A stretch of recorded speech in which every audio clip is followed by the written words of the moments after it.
A13 موبایل دی د لایټ مشکل لري. لایټ یې کار نه کوي. که د دا مشکل سره مخ شوي یاست نو دا ویډیو تر پایه وګورئ. هغه ځایونه په ګوته کوم درته چې د کومو ځایو څخه د لایټ سویچ خرابېږي او کوم ځایونه یې خرابېږي او کومې پرزې چې تبدیلوو هغه عملي انشاءالله درښیمه او په میګر باندې هم ښه صحیح چک کوو. نو دوستانو تخت مې د ټلیفونه څخه وکښئ. راځو اول یې په میګر باندې چک کوو چې مشکل یې په کوم ځای کې دی. تصویر لري یوازې لایټ نه لري. یو داسې مشکل چې تصویر هم نه لري، هغه د لایټ د کیسې څخه نه کېږي، هغه د نورو ځایو څخه کېږي، سی پي یو څخه کېږي، پاور ایسي څخه کېږي، د سکرین د جیکه څخه کېږي. اول یې په میګر باندې چک کوو. دغه د ډیویډ سر چې دی 510 او دا سر چې دی دا شارټ دی او 510 د دغه سل په خاطر دی چې په بغل کې دی ولې چې دا کار نه کوي، او شارټ چې بیا دی د دا خازن په خاطر دی، خازن شارټ دی انشاءالله. راځو ګورو یې ریزینو د ده څخه استفاده کوو.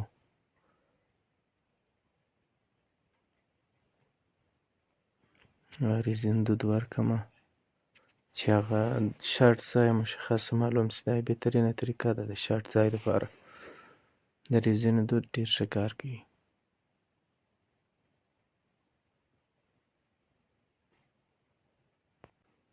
ځینې سپریګانې هم شته چې نتیجه ورکوي، خو دا ډېر اوس هم دی او ارزانه شی هم دی، دا ښه کار کوي.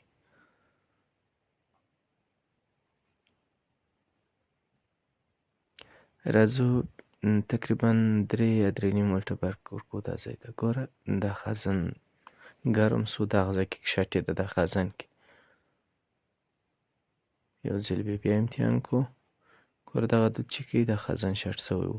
په دغه وجه یې د بغل سلف هم سوځلی دی چې دا شارټ شي بیا وروسته د سلف زور نه برسي هغه سوځي یا دا سیمپیچ چې ورته وایي باسي. راځو یو ځل یې په میګر بیا ګورو. اوس دا سلف ګوره کار نه کوي.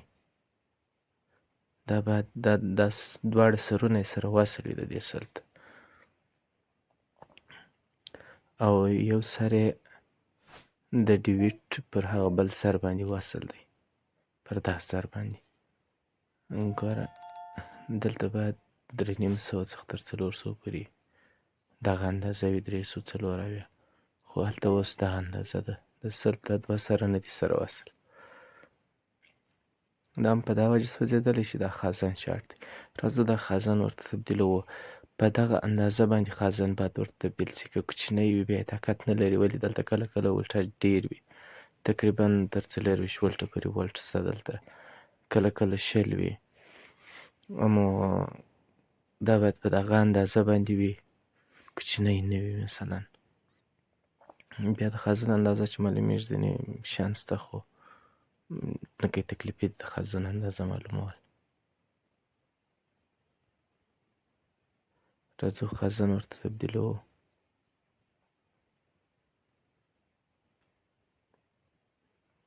دا سلف هم سوځېدلی، دا به هم بل ورته ور واچوو.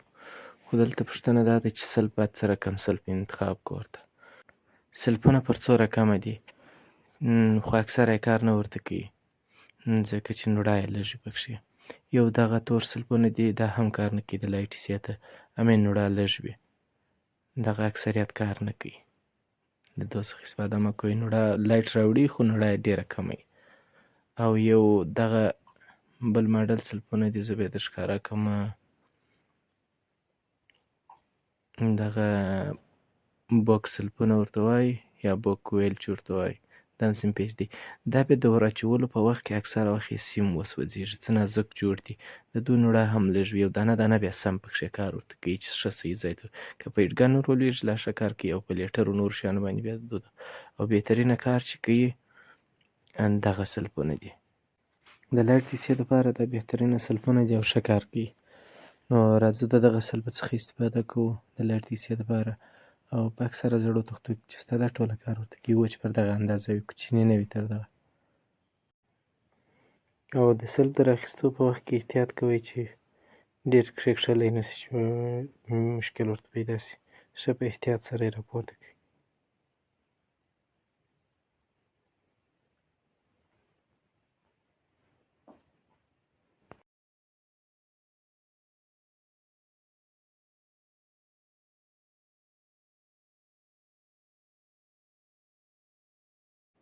او اوس 2 دانې خازنو څخه استفاده کوو.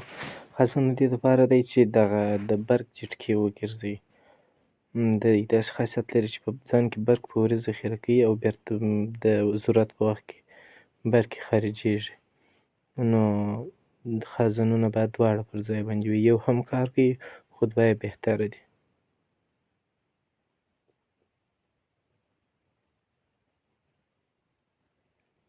راځو ښه په احتیاط سره حرارت ورکوو او یوه ځای کې ته ډېر توجه وکړئ چې سی پي یو مو باید په یو شي باندې پټه کړې وي، ولې چې د حرارت ور ونه رسېږي او خپله د لایټ سي نه خرابېږي. د لایټ سي همیشه جوړه وي، د هغه دوې پر ځای خرابېږي، لکه خزن او دا سلب. لږ به په بنس وښوروئ چې پر ځای باندې ټینګ سوي وي. او کله چې مو سلب او خزن دواړه ور واچول بیا یې په برس او ټینر باندې پاک کړئ.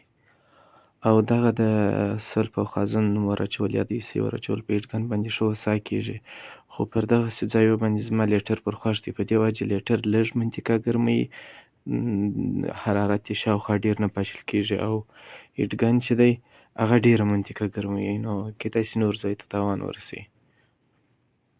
اوس راځو ګورئ په میګر باندې چې آیا مشکل حل سوی که نه دی حل سوی. ګوره دا خازن 480 صحیح دی، دا ډیویډ سره وصل دی، دا د جمع پایه ده مثبت، او د دا سلب او د ډیویډ دغه سر دا دواړه سره وصل دي، همیشه دغه ځای د وصل دی د دوی سره. اوس ګوره سلب هم کار وکړي، د ډیویډ د دا سر اندازه هم صحیح سوه. پرېږدئ چې ښه سوړ سو تخت، وروسته یې امتحان کړئ. تر څو نه یې سوړ سوی هېڅکله یې برق ته مه تړئ. اکثره ټلفونان چې بندېږي د جوړ په وخت کې په دا وجه چې تخت ګرم وي او موږ یې برق ته وتړو یا بطرۍ یې ور واچوو، چې جیک یې د بطرۍ ور وتړو، په دا وخت کې بعضې ایسیانې ګرمې وي هغه کار پرېږدي. اوس بیا زه چارج ته وتړم چې آیا شی ښیي که نه ښیي. انشاءالله جوړ سوی دی. مشکل ټول په دغه ځای کې و. په ټولو تلیفونانو کې دغه ځای ته ډېر توجه کوئ. خدای دې وکړي چې ویډیو مو خوښه سوې وي. که مو چینل نوی سبسکرایب کړی سبسکرایب یې کړئ او ویډیو لایک کړئ درسره. که کوم نظر یا پوښتنه لرئ کمنټ کې هم راته ولیکئ.